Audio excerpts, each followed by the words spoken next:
Okay, this unit is going to take us away from our regular geometry and back to some of our algebra skills. So today we're going to talk about exponents, and there are several different rules for how you can handle exponents. And our first one is the product of power rules, which says if I have two like bases, which are the a raised to powers and they're being multiplied, then I simply add the exponents. Now, what does this look like in practice? It looks like something like x to the third times x second. Now, literally, that means that there are 3 in the first x, there are 2 in the second. How many do I have total? I have 5.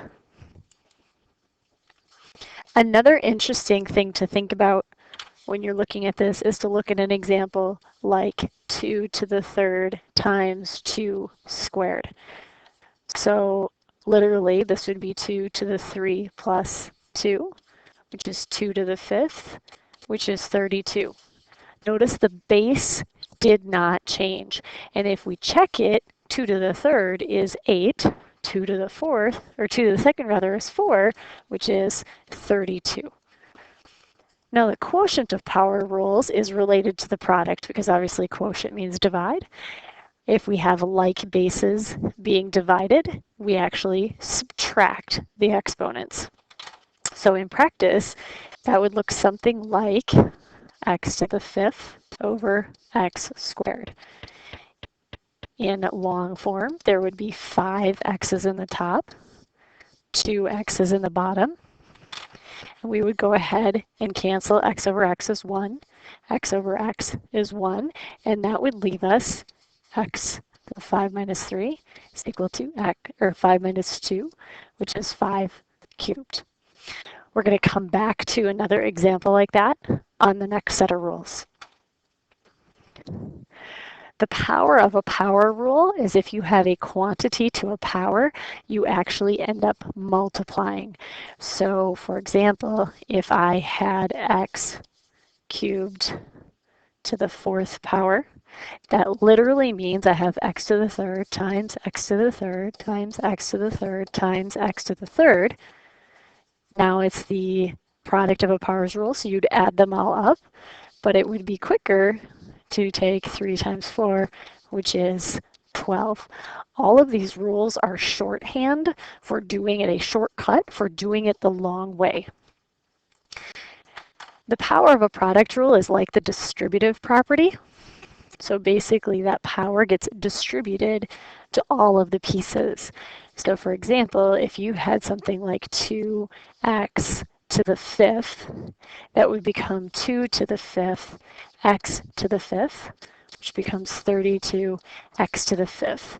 And the advantage of all these rules is it allows us to take something like 2x to the fifth, which we can't do anything with. Remember our PEMDAS, please excuse our dear Aunt Mary, or dear Aunt Sally, we can't do anything with that. But as soon as I expand that exponent across, now 32x to the fifth can be added, subtracted, divided to other numbers. Now our next set of rules, the power of quotient rules, works the same as the last one. If I have a fraction, that exponent gets divided. Again, this is a way to continue working on a problem by getting it into an expanded form that then can be combined with other items. The zero product rule is a great rule. It basically says anything to a zero power is 1. So no matter how many things, so no matter how much stuff I put into this quantity, if I raise it all to the 0 power, it equals 1. So that's a pretty handy shortcut. Now the negative power rule. This is the one that we are going to go back and look at the quotient rule again. Negative power rule says if I have a negative exponent, it really is just a direction that says, please move me. So if it lives in the numerator, it wants to go live in the denominator. If it lives in the denominator, it wants to go live in the numerator. So for example, If I have x to the negative 5 power, that says, please move me, and it's 1 over x to the 5th. If I have something that is already in the denominator, like 1 over a to the negative 2, it wants to get moved to the numerator to become a squared. And as soon as I do the move, then I take that negative sticky note off of the number. You can have things like 2y to the negative 4. That negative 4 is only on the y, so this becomes 2 over y to the 4th. Now, where does this come into play? If you go back and think about this quotient rule, I could also have an example like x squared over x to the 6th. When I do my subtraction, 2 minus 6, I get x to the negative 4, which really is 1 over x to the 4. And if I think about what did that look like for real life, there were 2 in the top, 1, 2, 3, 4, 5, 6 in the bottom. And when I cancel x and x, I'm left with 1 over x to the 4th. So that is how that negative exponent rule works. Our final exponent rule is the fraction power rule. Radicals can't be combined with other radicals. So a square root can't be combined with a cube root. But sometimes our problems need to be expanded beyond that. So one way we can do that is we can take roots and we can turn them into fractions. Fractions can be added, multiplied, subtracted, and we can continue simplifying our problem.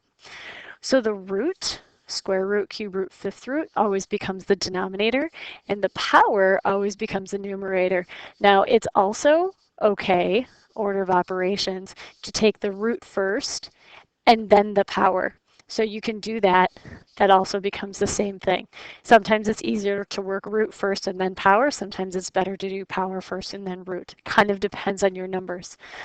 So our most typical cases, we're going to talk about the square root of n.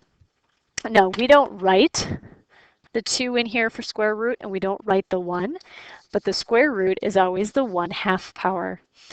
Just like when you take the cube root, you're really talking about the 1/3 power.